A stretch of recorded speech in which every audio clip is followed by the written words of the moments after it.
back, go into the... Right now, it defaults to 10 millimeters, but you want to tell it 16. And then material identifier. Pretty simple, wax. There is no shrinkage because it's not zirconia. This shade, there ain't one. Yeah. And then the designation, I like to name it what it is, so you could say wax 16 millimeter, just so at a glance you can tell what it is. Unless you like reading, a bunch of letters and numbers.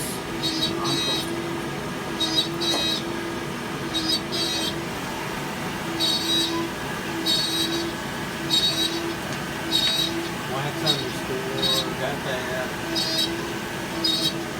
And then hit create, right? 16 wax, 16, yeah.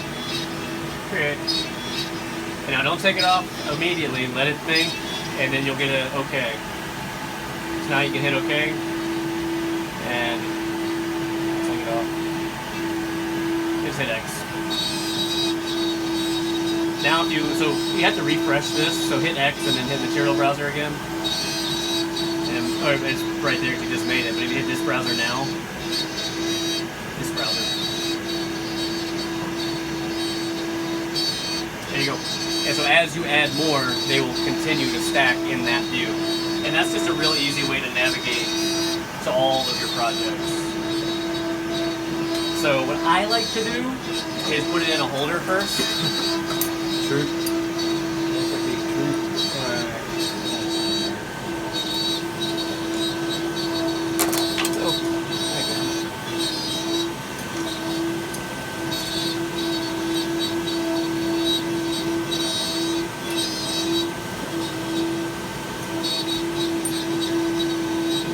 Yeah, if it's shaded, just keep that in mind. If you ever had a shaded puck, just pay attention. You're putting it in with the incisal up.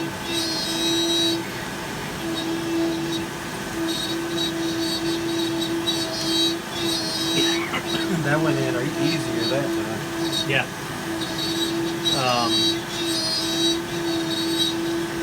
And what I like to do is kind of squeeze it, because like that was not fully engaged.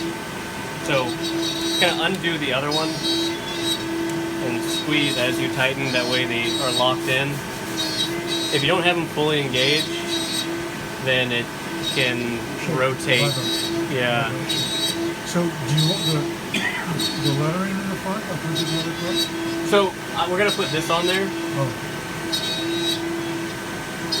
Yeah, just like that's kind of how I hold it, so I can squeeze it and make sure it's all fully engaged as I'm tightening it down.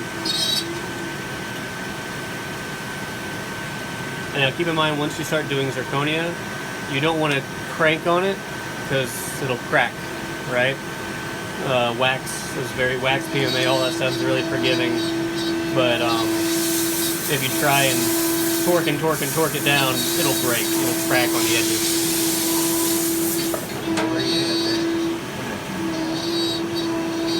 So I'm going to let you do it.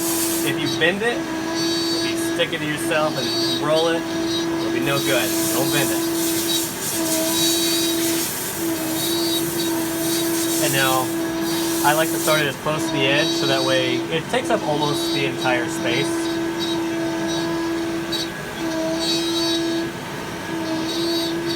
Yeah, so if you start it too far over, you can see it would just kind of be hanging off in the middle of nowhere. Alright. Put it in, see if it reads it.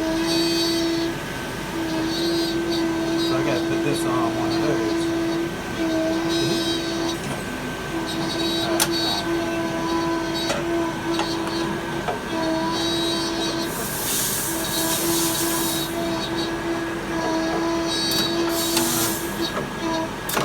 There you go.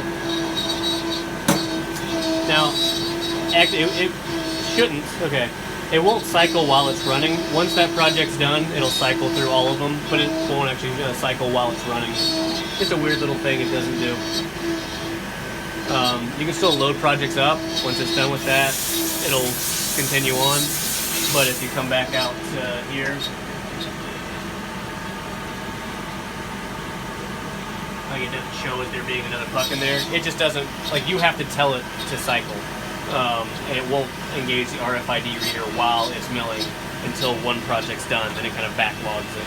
So we can't do it a wax pattern yet on. You can.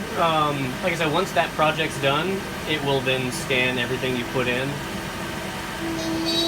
It just doesn't do it while the project's moving.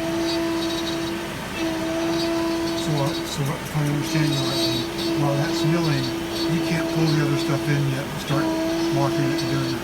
You can, it just won't show up there. So you can continue to load pucks and load projects. It'll go and scan it at the end. But right now, it will not actively scan a puck. Once it goes to pull that one out, it will. So the idea would be to load everything before you start milling anything. Sure. I mean, you So can. if you were going to do it at night, you have to. You're not waiting for one to stop milling. Personally, I will start milling it right away. Once in a blue moon, it won't do it properly. But I find that very rare. It'll usually, like I said, once this is done, let's say you have 7 new projects in there, but none of them are showing up here. They're